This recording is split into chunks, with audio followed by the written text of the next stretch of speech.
এক ৮ বৎসরের বাচ্চার মা মারা গিয়েছিল। পরে তার বাবা আরেকটা বিয়ে করল।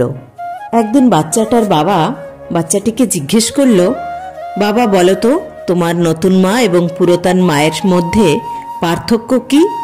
বাচ্চাটি বলল, আমার নতুন মা সত্যবাদী আর পুরাতন মা মিথ্যাবাদী ছিল।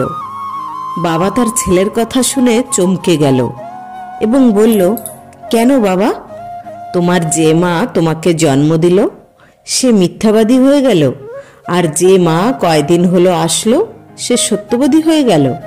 বাচ্চাটি বলল, আমি যখন সারাদিন খুব দুষ্টামি করতাম তখন আমার মা আমাকে বলতো, তুই যদি এমন দুষ্টামি করতে থাকিস তাহলে তোর খাওয়া দাওয়া বন্ধ করে দেব।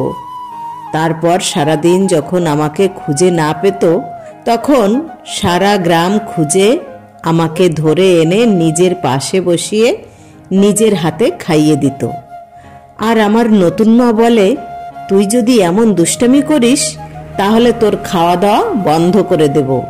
সত্যি সত্যি আজ ৩ দিন যাবৎ আমাকে কোনো খাবার দেওয়া হয়নি।